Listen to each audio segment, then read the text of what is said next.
Film की शुरुआत रात में होती है जहां पर खून से लथपथ एक लेडी बीच रास्ते पर चल रही होती है। ऐसा लगता है वो किसी से डर कर भाग रही है। उसे अब बस स्टॉप के पीछे किसी की परछाई दिखती है जिसे देखकर वो झाड़ियों में छुप जाती है और बाद में कोई हाथ आता है जो कि उसको वहीं पर मार डालता है। अब कहानी एक फॉस्टर केयर डिपार्टमेंट में स्टार्ट होती है जहां पर यूमी नाम की एक लड़की होती है। उसको ये कहा जाता है कि उसकी एक स्टेप सिस्टर है जियू, जिसे अब अडॉप्ट करना होगा। जियू के डैड काफी अब्यूजिव थे, इसलिए फॉस्टर केयर डिपार्टमेंट ने बच्ची को अपने कब्जे में ले लिया था। यूमी की माँ यून ही की डेथ 5 साल पहले हो गई थी। उसने 2 शादियां करी थी जो कि डिवोर्स में बदल गई थी। यूमी एक 21 साल की लड़की थी जो कि अभी जॉब ढूंढ रही थी। वो पहले तो रेस्पॉन्सिबिलिटी लेने से मना करती है।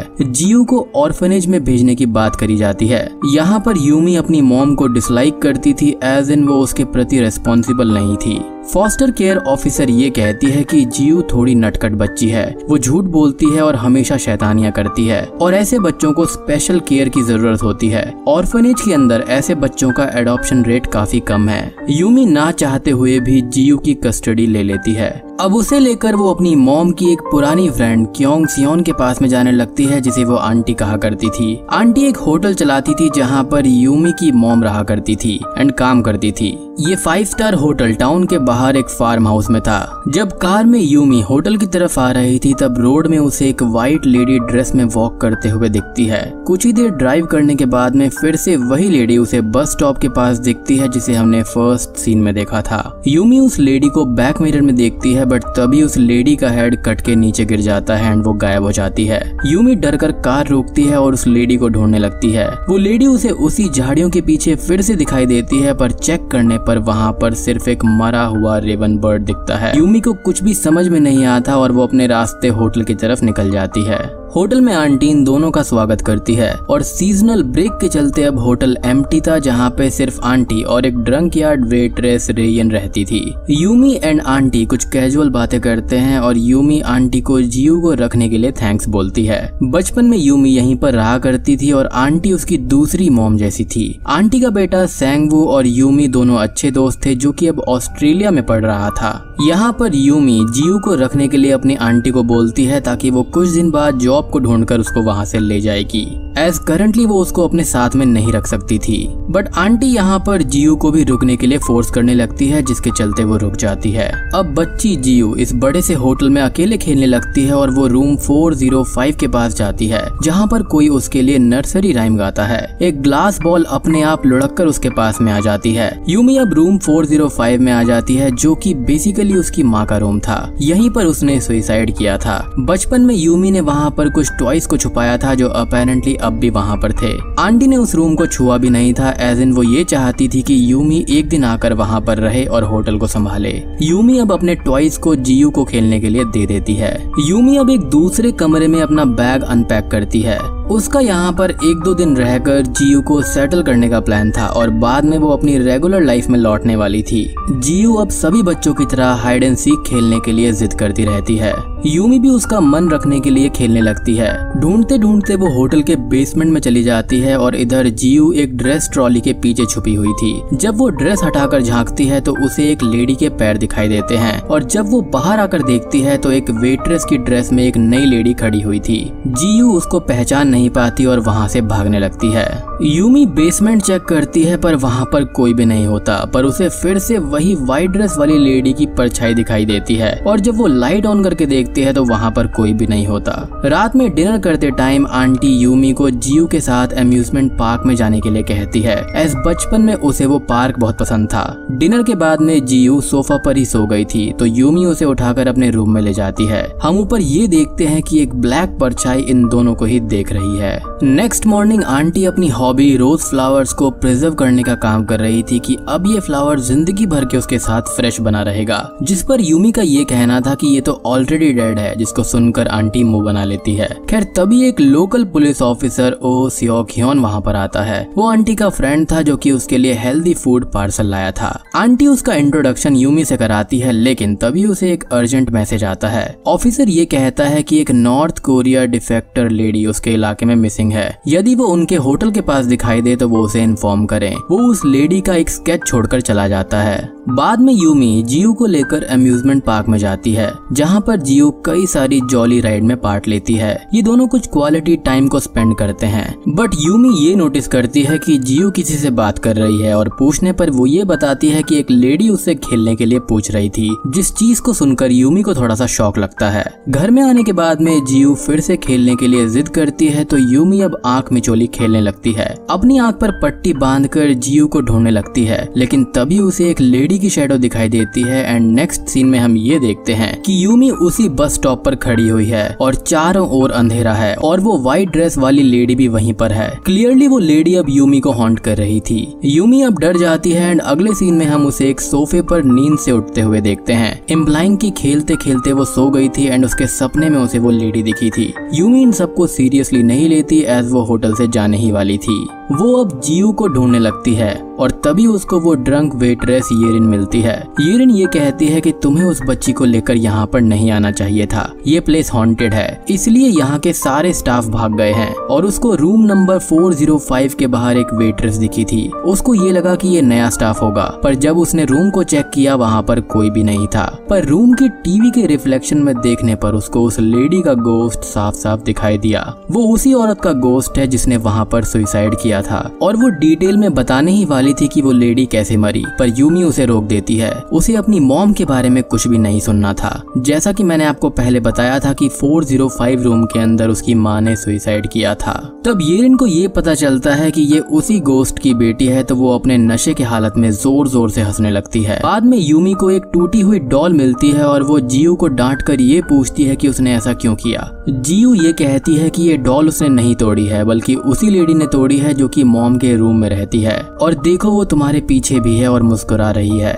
यूमी को ये सब जियो का झूठ लगता है और वो उसे डांट देती है। वेट्रेस येरिन अब नशे की हालत में बेसमेंट के अंदर जाती है, जहाँ उसे एक लेडी की आवाज सुनाई देती है और वहाँ पर ब्लड पानी की तरह बह रहा था। रात में यूमी आंटी से ये कहती है कि वो डिवोर्स के बाद अपने मॉम से एक बार मिलने आई थी। तब वो एक बस स्टॉप के पास खड़ी हुई थी और उसकी हालत बेहद खराब हो चुकी थी।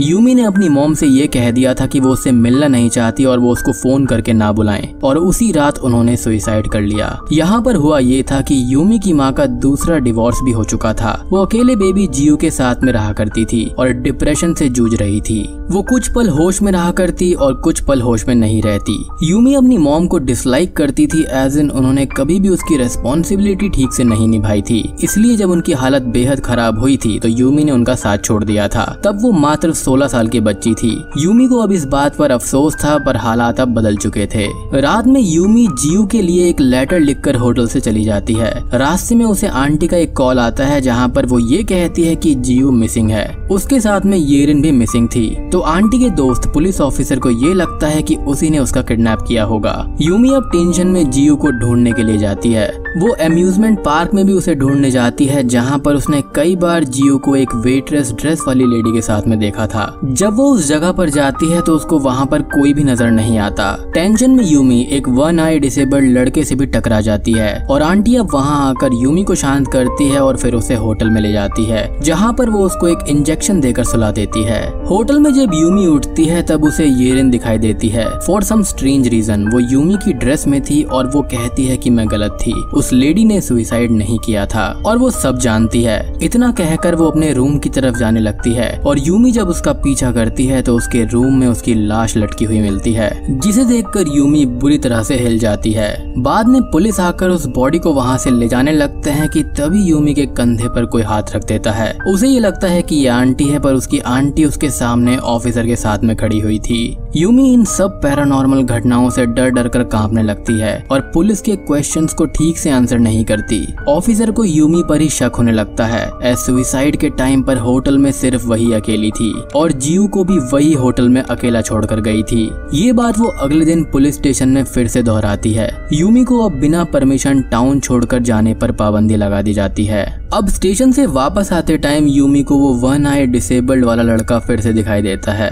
जिससे वो टकरा गई थी। वो ये कहता है कि उसे भी वो बच्ची एक लेडी के साथ दिखी थी, एज इन वो एक मीडियम था, उसे गोस्ट दिखते थे और वो उनसे बात भी कर सकता है। अब यूमी उसे लेकर होटल के अंदर जाती है जहाँ पर वो अपनी पट्टी निकालकर अपनी दूसरी आंख से देखने लगता है और इस आंख के जरिए वो दूसरी दुनिया के लोगों को यानी कि डेड पर्सन्स को देख सकता था। वो लड़का यूमी को बेसमेंट के अंदर लेकर जाता है जहाँ पर वो गोस्ट से ये कहता है राइट के लिए 1 बार टैप करो और रॉन्ग के लिए 2 बार टैप करो। वो पूछता है कि तुम यहाँ पर रहते हो, क्या बच्ची तुम्हारे पास है, क्या तुम मरे थे, क्या तुम्हारा मर्डर हुआ है। इस सब के लिए गोस्ट 1 बार टैपिंग करता है। गोस्ट अब उस लड़के के स्टिक से एक ड्राइंग बनाता है जिसे देखकर वो लड़का कहता है कि ये मेरे बस की बात नहीं है और जैसे ही वो भागने लगता है गोस्ट उस पर हमला करके उसे हवा में उठा देता है, उसके गले को दबाकर नीचे फेंकता है और तभी यूमी और इस लड़की को एक कटी हुई लेडी का सर दिखता है जिसे देखकर दोनों होटल से भाग जाते हैं। वो लड़का यूमी से ये कहता है कि जियू शायद से मर चुकी है एंड उसे भी अब होटल छोड़कर चले जाना चाहिए, पर यूमी कहीं पर भी नहीं जाती।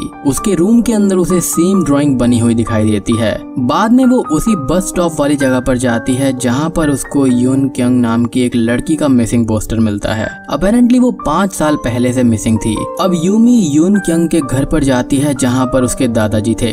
दादाजी से बात करने पर यूमी को एक शॉकिंग बात पता चलती है कि उसकी आंटी यून क्यंग को पियानो सिखाया करती थी और उसने एक पियानो उसे डोनेट भी किया था। आंटी का बेटा सैंग वो फॉरेन से लौट कर आया था पर उसकी मेंटल कंडीशन ठीक नहीं थी। आंटी ने उसे उसके ट्रीटमेंट के लिए कई जगह पर दिखाया था पर कुछ भी असर नहीं हुआ। एंड में सैंग ने होटल में ही सुसाइड कर लिया था।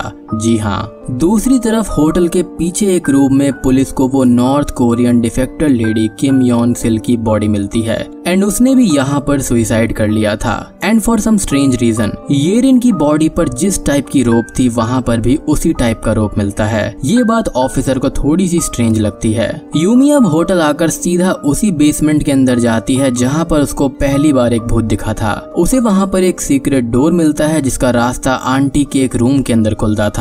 ये रूम एक सीक्रेट रूम था जिसका दूसरा एंट्रेंस होटल के रिसेप्शन के पास था और यहाँ पर कई सारे सीसीटीवी कैमरा भी लगे हुए थे। यहाँ पर ऑफिसर आंटी का रिसेप्शन पर वेट कर रहा था पर तभी वो डोर अपने आप खुल जाता है। ऑफिसर भी अब उस डोर से आंटी के रूम के अंदर आता है। रूम में यूमी को सैंग वो की बॉडी मिलती है जिसे मम्मी की तरह प्रिजर्व किया गया था। ऑफिसर यूमी पर ही गन तानकर उसे अरेस्ट करने जाता है पर तभी इन दोनों को जियो की वॉल पर बैंग करने की आवाज सुनाई देने लगती है। उस वॉल के पीछे ऑफिसर को कई सारी डेड बॉडीज मिलती है और उनके कटे हुए सर दिखाई देते हैं जिसे देखकर यूमी बुरी तरह से डर जाती है और तभी वहाँ पर आंटी आकर ऑफिसर को एक नाइफ की मदद से जान से मार देती है।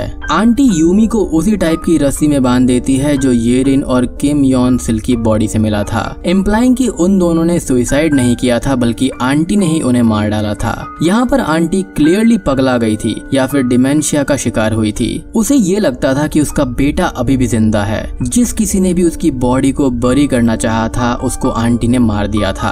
आंटी ने पहले अपनी स्टूडेंट यून क्यंग को बस स्टॉप के पास मार डाला क्योंकि वो होटल से सैंग वू की बॉडी को देखकर भाग रही थी। एंड आई बिलीव कि हमने स्टार्टिंग में जिस लड़की को देखा था वो यही थी। एंड यहाँ पर एक और शॉकिंग बात कि यूमी की माँ यून ही ने उसे मरते हुए देखा था पर वो कुछ भी नहीं कर पाई एज वो भी डिप्रेशन से जूझ रही थी और वो उसकी दोस्त भी थी और उसका होश भी आता जाता रहता था। अब यूमी की माँ को स्टार्टिंग में ये लगा था कि वो बस अपने बेटे को प्रिजर्व कर रखना चाहती है लेकिन इवेंचुअली होटल का सारा स्टाफ गायब होने लग गया था जिसके चलते वो पुलिस को इन्फॉर्म करना चाहती थी लेकिन तभी आंटी ने भी उसे मार दिया और उसे सुसाइड बता दिया।